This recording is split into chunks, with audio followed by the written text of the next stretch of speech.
1586 সাল মুঘল সাম্রাজ্যের জালে তখন মধ্য এশিয়ার একাংশ, আর অবিভক্ত ভারতবর্ষের অধিপতি তখন মুঘল সম্রাট আকবর। 2-3বার চেষ্টার পরে আকবর যখন কাশ্মীরকে কবজায় এনেছিলেন, সেখানকার কাশ্মীরিরা তখন তাকে মেনে নেননি। কিন্তু সম্রাটের চোখে তখন কাশ্মীরের সৌন্দর্য, সত্যিই তো কি নেই সেখানে। ট্রান্স হিমালয়ান রেঞ্জের গায়ে বৃষ্টি ভেজা সবুজ থেকে শীতের সাদা বরফের চাদর, রাস্তার ধারে সবুজ চিনার পাতা থেকে হেমন্ত হলুদ, কেশর থেকে আখরোট, কাওয়া থেকে কাওয়ালি, রুবাবের তারে যেন বাঁধা সংস্কৃতির এক একটা সুর। কত রক্ত, কত ইতিহাস। আকবর, জাহাঙ্গীর, ঔরঙ্গজেবের পরে ব্রিটিশ আমল, তারপর একে একে ভারত পাকিস্তান যুদ্ধ। তবুও যেন সেই সৌন্দর্যে ভাটা লাগেনি। সে তাজরত্ন ডাল লেক কিংবা গুলমার্গের আভারবাদ, সোনমার্গের থাজিয়াস, আবার পেহেলগামের বৈশরণ। কোথাও হিমালয়, কোথাও পীরপাঞ্জাল, কোথাও জাবারবান, কোথাও সিন নদীর দুরন্ত গতি, কখনো তাওয়াই নদীর প্রশান্তি, আবার কখনো লিদার নদীর চঞ্চলতা। বছরের পর বছর ধরে যে কাশ্মীর শুধু বইতে পড়ে এসেছি, তার দেখার ইচ্ছা আমার থেকেও আমার মা বাবার যেন আরও বেশি। তাই মনস্থির করেই নিয়েছিলাম এবছর কাশ্মীর যাবই। চারিদিকে সাদা বরফে ঢাকা উঁচু উঁচু পাহাড়, আর নিচে সবুজ গালিচায় রং বেরঙের টিউলিপ। যা দেখেছি তা ভাষায় প্রকাশ করা সত্যিই কঠিন, তবে আমির খুসরুর উক্তি সত্যিই যথাযথ। গার ফিরদৌস বা রুই জমিন আস্ত, আমি আস্ত, আমি আস্ত, আমি আস্ত। হ্যাঁ, পৃথিবীর কোথাও যদি স্বর্গ থেকে থাকে, তা এখানেই, শুধু এখানেই, শুধু এখানেই। চলুন তাহলে দেরি না করে শুরু করা যাক আমাদের কাশ্মীর সিরিজের ফার্স্ট এপিসোড। সবার আগে আমি অভি, আর সবাইকে জানাই ওয়েলকাম টু মাই চ্যানেল অভি ও অভিযাত্রী। নমস্কার নমস্কার সবাইকে, আবার অভি অভিযাত্রীর নতুন ব্লগে সবাইকে স্বাগত। প্যাকিং শেষ মুহূর্তে চলছে, আর এদিকে যেটা চলছে সেটা হচ্ছে লুচি বেলা আর লুচি ভাজা। আর এই যে আমাদের মিঠু বসে আছে, চলে যাবো, তাই আগে সকাল থেকে ওর কোনো ডাক নেই। মিঠু, কি হয়েছে? কোনো কথাও বলবে না আজকে, আজকে তো সবাই চলে যাবে। ক্যাব এসে গেছে, যেটি উঠে পড়েছে, চম্পক পৌঁছে গেছে স্টেশনে। চম্পক স্টেশনে পৌঁছে গেছে অলরেডি, এখন আমরা বেরোয়নি। এখন বাজে হচ্ছে 3:30, মোটামুটি 40 মিনিট লাগবে আমাদের পৌঁছতে। 4:50 গাড়ি আছে। 30শে মার্চ 2025, চৈত্রের গুমট গরম দুপুরে আমি, রানু, মা বাবা আর জেঠু জেঠি বাড়ির 6 জন রওনা দিলাম শিয়ালদা স্টেশনের উদ্দেশ্যে। রানুর ভাই চম্পক ইতিমধ্যেই পৌঁছে গেছিল শিয়ালদা স্টেশন, আর রানুর মা বাবা আসানসোল থেকে ট্রেনে উঠবে। সব মিলিয়ে এবারের সদস্য সংখ্যা মোট 9 জন। 20 মিনিটেই আমরা পৌঁছে গেছি শিয়ালদা স্টেশন। সামনেটা আবার ঠিক করছে এইখানটা, গেট ফেট বানাবে বোধ হয়। প্ল্যাটফর্মে ঢুকে গেছি আমরা, 12 নম্বরে দিয়েছে রাজধানী।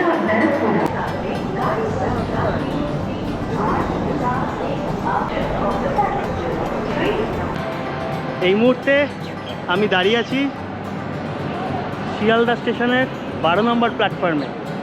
শিয়ালদা স্টেশন হচ্ছে NSG1 গ্রেড একটা স্টেশন। NSG1 বলতে বলা হয় যে নন সাবারবান গ্রেডের স্টেশন, যেখানে যে রেল স্টেশনগুলো প্রায় 500 কোটির ওপরে রেভিনিউ বা আর্নিং দেয় রেলকে, আর more than 20 million passenger daily যাতায়াত করে, সেইটাকে বলা হয় হচ্ছে NSG1 রেল স্টেশন। তো শিয়ালদা স্টেশন হচ্ছে সেই NSG1 রেল স্টেশন, যেটা পশ্চিমবঙ্গের দ্বিতীয় বৃহত্তম এবং বিজিয়েস্ট রেল স্টেশন। প্রথমে অবশ্যই হাওড়া স্টেশন। এটা 12 নম্বর প্ল্যাটফর্ম। এইদিকে দাঁড়িয়ে আমাদের ট্রেন 12313 আপ, শিয়ালদা রাজধানী এক্সপ্রেস।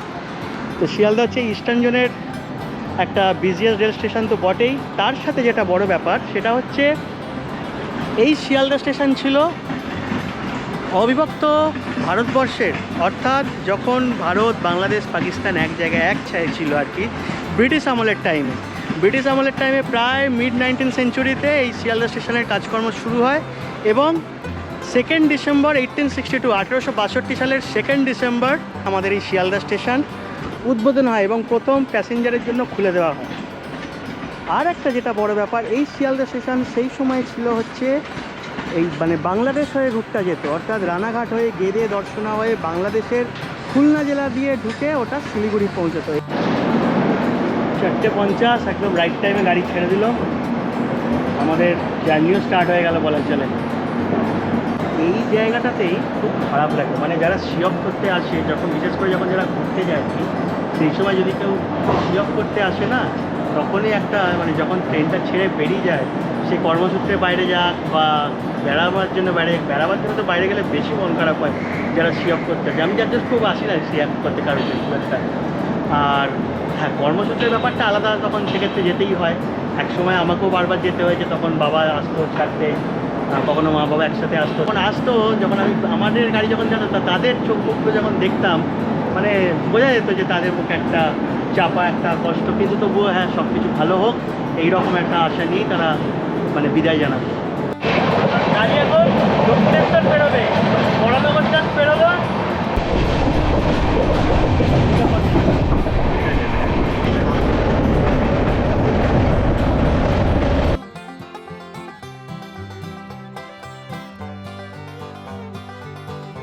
কি বলে যেটা নতুন খুলেছে শুধু হচ্ছে বন্দে ভারতের মেনটেন্যান্সের জন্য, ওই ঝিল ঝিল সেটটা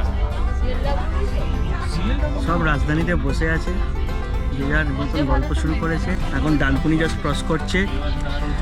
এই ট্রেনটা প্রায় 1460 কিলোমিটার মতন ডিস্টেন্স কভার করে 18 ঘন্টার সময়।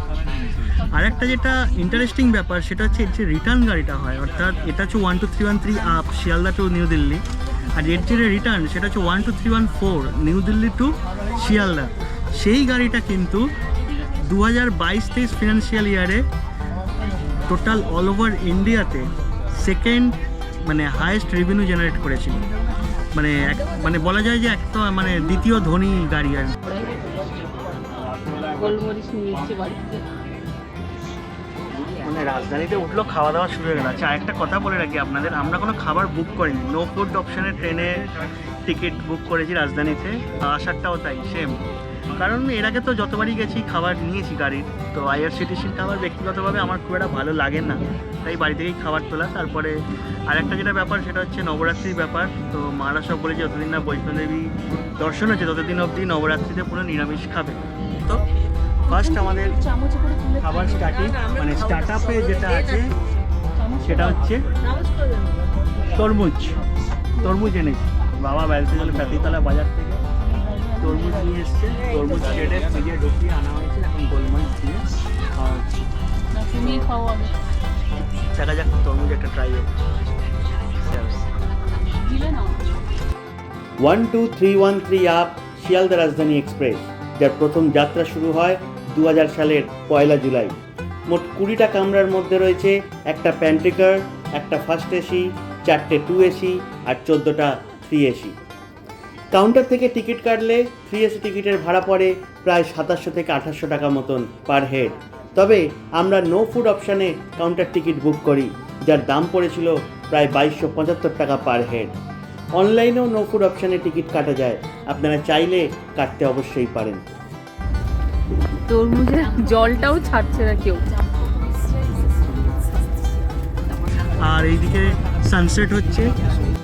প্রহর শেষে আলোয় রাঙা সেদিন চৈত্র মাস, তোমার চোখে দেখেছিলাম আমার সর্বনাশ।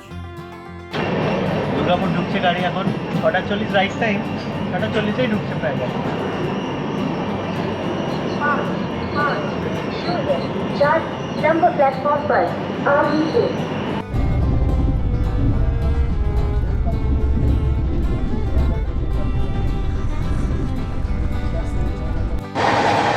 গাড়ি দুর্গাপুর পেরিয়ে আসানসোল জাস্ট ঢুকছে গাড়ি। তো আমাদের তো আপনারা দেখেছেন, আগেই বলেছি যে মানে আমরা কোনো ফুড বা কোনো অর্ডার করিনি, জাস্ট নো ফুড টিকিট হয়েছে। কিন্তু এই যে আমাদের কোচে রয়েছে তারকদা একদম বলেছে চা, এবং বলেছে যখন যা দরকার হবে তখন সেটা বলতে, কোনো অসুবিধা নেই। নো ফুড বলে যে মানে একদম কিছু পাওয়া যাবে না তা নয়। তো তারই প্রমাণ হচ্ছে যে চাটা সন্ধ্যাবেলা মুড়ি খাওয়ার পরে পাওয়া গেছে। যাই হোক, তারকদা খুব ভালো মানুষ, মানে যেটুকু কথা হয়েছে, এখনও তো পুরো সফর বাকি আছে, চলা হবে। গাড়ি এখন আসানসোলে ঢুকছে। গাড়ি 4-5 মিনিট লেট হয়ে গেছে, আসলে কোনো একটা কোচ থেকে চেন পুলিং হয়েছে, তো সেটা এখনও জানা যায়নি, তবে হয়েছে, যার ফলে গাড়িটা একটু লেট হয়ে গেছে। 7:09 রাইট টাইম ছিল আসানসোল ঢোকার, সেটা এখন ঢুকছে 7:20। তো দেখা যাক, আনুর মা বাবা উঠবে।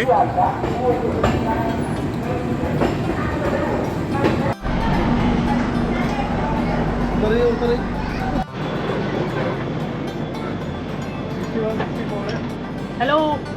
मम्मी कहाँ गई चलो আসানসোল ছাড়লো 7:25 এখন বাজে করতে 7:10 রাইট টাইম, প্রায় 15 মিনিট লেট। আসানসোল 4 নম্বর প্ল্যাটফর্মে গাড়ি দিয়েছিল, 2 মিনিট এখানকার হচ্ছে স্টপেজ টাইম। আসানসোল থেকে রানু মা বাবা উঠে গেছে, আর এসছে আমাদের জন্য এই যে সিঙ্গাড়া, আরো আছে বামুনটারের সিঙ্গাড়া এসছে।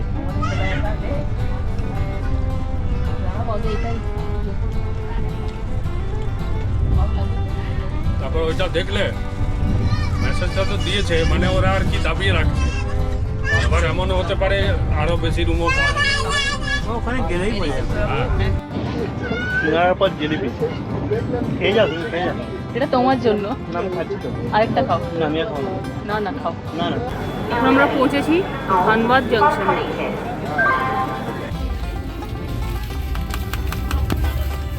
গয়া স্টেশনে পৌঁছাবার আগেই আমরা রাতের ডিনার সেরে ফেলি।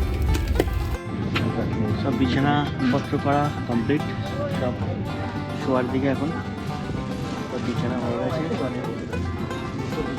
তবে রাজধানীর 3AC যেরকম থাকার কথা সেই রকম, মানে সেই যে ব্যাপারটা, সেই ব্যাপারটাই কিন্তু এইবারে ট্রেনে নেই। জানি না এত ক্রাউডের জন্য কিনা, চাদরগুলো সেরকম নয়। তারপরে তো গাড়িতে প্রচুর রাশ, প্রচুর RAC ticket. Good morning from রাজধানী এক্সপ্রেস। এখন বাজে সকাল 7টা। আমাদের গাড়ি কানপুর তো ভোর 5:20 ছাড়িয়ে গেছে।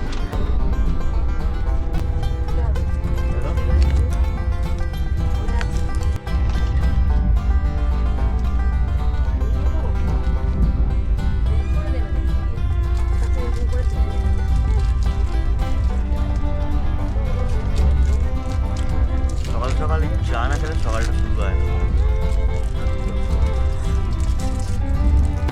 কালকের বেঁচে যাওয়া লুচি, সবজি, জিলাপি, ব্রেকফাস্টটা সুন্দর হয়ে গেল। আর আমাদের তারগুদা ছিল, তারগুদা বলে যদি কিছু গরম করার থাকে তো গরম করে দেবো। আমরা একটু তরকারি গরম করে দিলাম, সুন্দর খাওয়া হয়ে গেল। কালকে অত খাবার তো খাওয়া যায়, এখনও সব খাচ্ছি।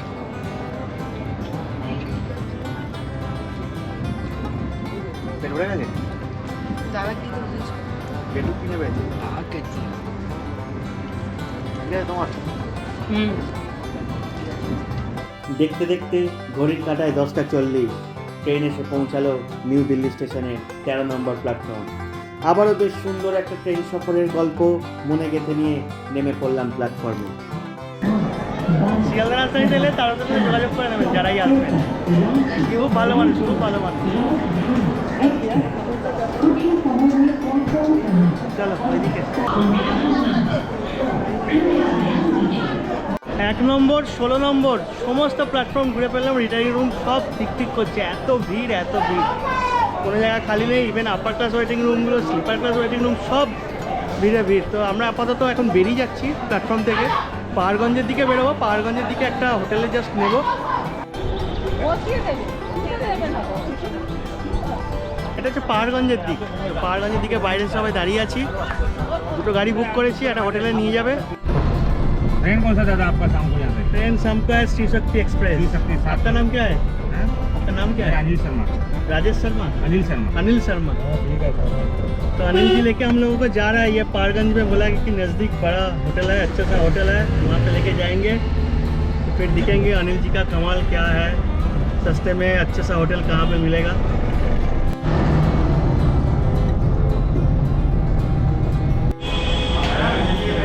ফাইনালি একটা হোটেল পেয়েছি দিল্লিতে। 104 106। এই একটা রুমটা মোটামুটি ভালোই। কেমন রুম মা? বা এখানে তো বাঙ্ক বেড আছে, ভালো লিফট রয়েছে এই হোটেলে। দুটো রুমের মধ্যে এই হচ্ছে আরেক রুম। বাহ, এই রুমটা খুব সুন্দর। আমরা দিল্লিতে হোটেল মেম ইন্টারন্যাশনালের দুটো 4 বেডের রুম বুক করেছিলাম 6 ঘন্টার জন্য। দরদাম করে ভাড়া পড়েছিল প্রায় 1,500 টাকা পার রুম। তবে রুমগুলো ছিল পরিষ্কার পরিচ্ছন্ন স্পেশিয়াস। ওদের নিজস্ব রেস্টুরেন্টও আছে, যদিও আমরা বাইরে লাঞ্চ করেছিলাম। হোটেলের ডিটেলস আমি ডেসক্রিপশানে দিয়ে রাখলাম আপনাদের সুবিধার জন্য। হোটেল থেকে আমরা বেরিয়ে পড়েছি, এখন যাচ্ছি ইন্ডিয়া গেট। 100 টাকা করে অটো ভাড়া, 150-200 অনেকেই বলছে, 100 টাকা রাজি করানো হয়েছে।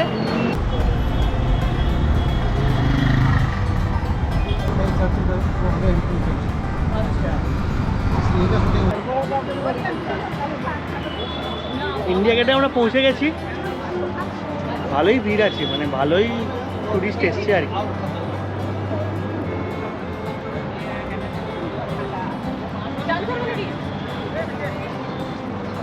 সোমবার ছুটির দিন, আজকে ঈদ আছে, তাই পরবের দিন, তাই জন্য সবাই ঘুরতে বেরিয়ে গেছে। সেই সাবওয়েটা নতুন হয়েছে, এর আগে যখন আমি এসেছিলাম দিল্লি তখন ছিল না এটা। এই হচ্ছে ইন্ডিয়া গেট। ইন্ডিয়া গেট হচ্ছে এইদিকে, এদিকে হচ্ছে বিজয় চাক, এই ওপরটা হচ্ছে রাজপথ, আর এই হচ্ছে সাবওয়েটা। আগে রাজপথ দিয়ে একবার এই পাশ থেকে ওই পাশ যাওয়া যেত। এখানে রয়েছে মেকিং অফ নিউ ক্যাপিটাল, অর্থাৎ ইতিহাস খচিত আছে এইখানে। কেন ইন্ডিয়া গেট হয়েছিল বা কীভাবে দিল্লিকে ক্যাপিটাল রূপ দেওয়া হয়েছিল সেই সময়, ইভলিউশন অফ নিউ ক্যাপিটাল, এরকম এক একটা পার্টে এক একটা ডিটেলস দেওয়া আছে।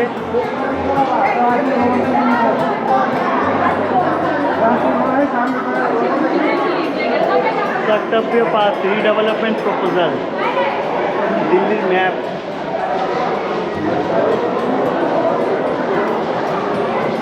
তো বেসিক্যালি যেটা করেছে সেটা হচ্ছে এইখানে পুরো ইতিহাসটা তুলে ধরেছে, ইন্ডিয়া গেটের ইতিহাস, ক্যাপিটাল মানে ইভলিউশন কীভাবে হয়েছিল নিউ দিল্লি কীভাবে ক্যাপিটালের জায়গায় গেল, সেই জায়গাটাকে অ্যাকচুয়ালি তুলে ধরেছে এই পুরো সেট আপটাকে দিয়ে।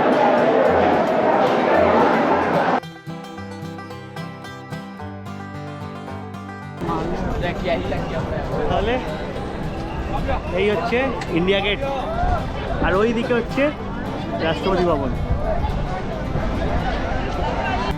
ইন্ডিয়া গেট, যার পূর্ববর্তী নাম ছিল অল ইন্ডিয়া ওয়ার মেমোরিয়াল। এই সৌধ নির্মিত হয় 1931 সালে, অর্থাৎ ব্রিটিশ আমলে। প্রথম বিশ্বযুদ্ধ ও তৃতীয় অ্যাংলো আফগান যুদ্ধে নিহত প্রায় 90,000 ভারতীয় সেনা জওয়ানদের স্মৃতির রক্ষার্থে এই স্মৃতিসৌধকে নির্মাণ করা হয়। প্যারিসের আর্ক দি ট্রায়াম্ফের আদলে নির্মিত এই ইন্ডিয়া গেটের নকশা করেন স্যার এডউইন লুটিয়েন্স, যিনি নিউ দিল্লির প্ল্যানও করেছিলেন।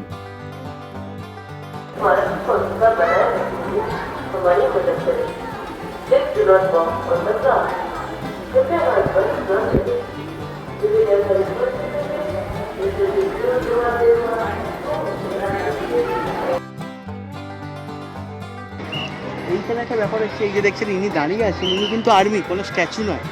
এবং আধ ঘন্টা বাদ তাদের ডিউটি রোটেশন হয়, এবং আধ ঘন্টার মধ্যে উনি কিন্তু একটা আঙুল অবধি নাড়াতে পারবেন না, না একটু ঘাড় ঘোরাতে পারবেন না, কিচ্ছু, একদম স্ট্যাচুর মতন ওই অমর জ্যোতি জওয়ানের দিকে তাকিয়ে থাকতে হবে।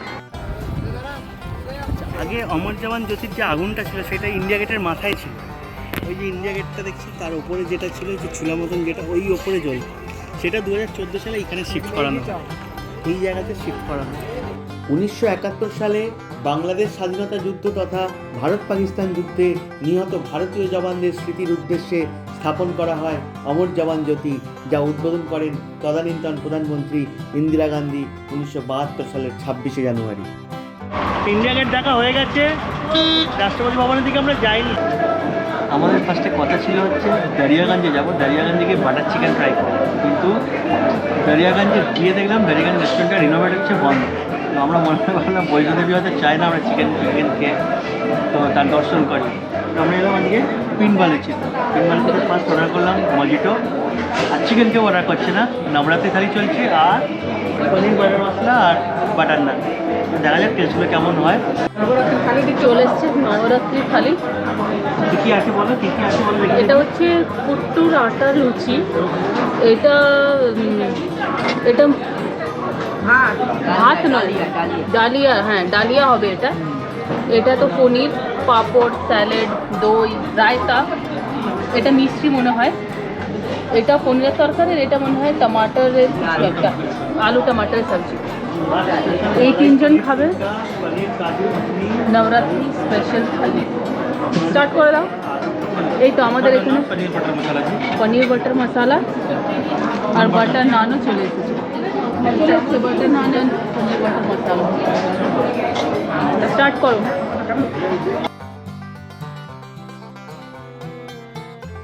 দিল্লির কনট প্লেসে দারিয়াগঞ্জ বন্ধ থাকায় আমরা পিন বালুচিতে লাঞ্চ করতে যাই।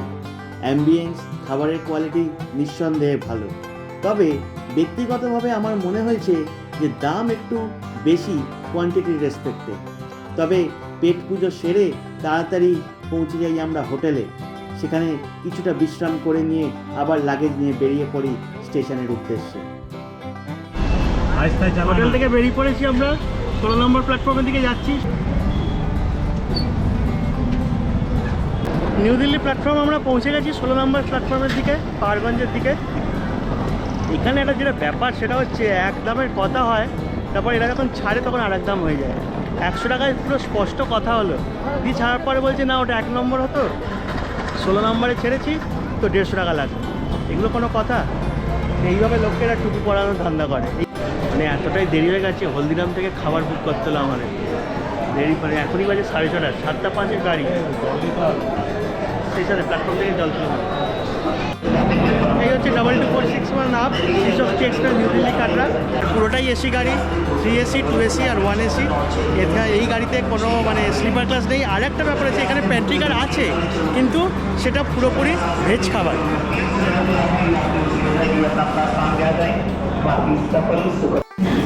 7:05 বাজতেই একদম গাড়ি রাইট টাইমে একদম নিউ দিল্লি স্টেশন ছাড়লো। কাটরা পৌঁছাবে ভোর 5:40-এ।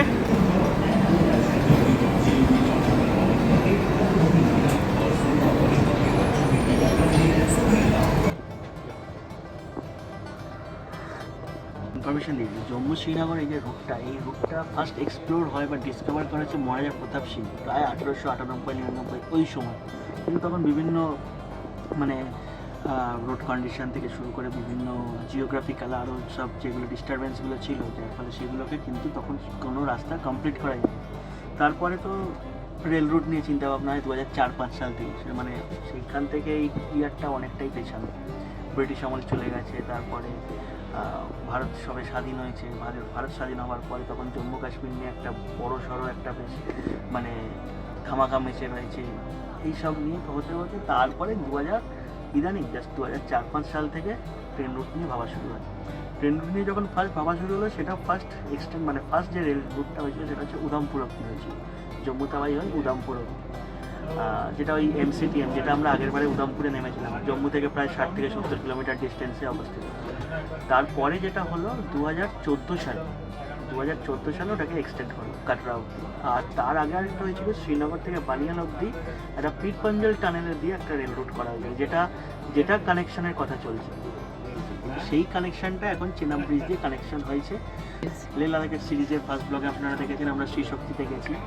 এটাও এবারও তাই শ্রীশক্তি 2 এসি আর A4 সব থেকে বড় কথা। আগেরবারও আমাদের ছিল A4 কোচ, এবারও রয়েছে A4 কোচ।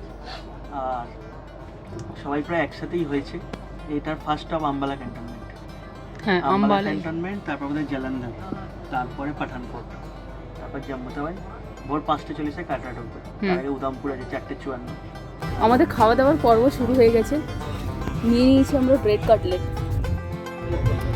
ভাই লাগাচ্ছে ব্রেডে বাটার, তারপরে খাবো ব্রেড কাটলেট। কাটলেটের পর খাওয়া হচ্ছে মুড়ি। সবাই তো আর কাটলেট খায়নি, তাই এবার মুড়ি খাওয়া হচ্ছে। এখন বাজে রাত 10টা, সবার ডিনার ফিনার হয়ে গেছে, সবাই শুয়ে পড়েছে। নিউ দিল্লি স্টেশন ছেড়ে একে একে পাঠানকোট, জম্মু তাওয়াই, উধামপুর পেরিয়ে আমরা কাটরা পৌঁছাই পরের দিন ভোর 5:40-এ। এই এপিসোড এখানেই শেষ করছি।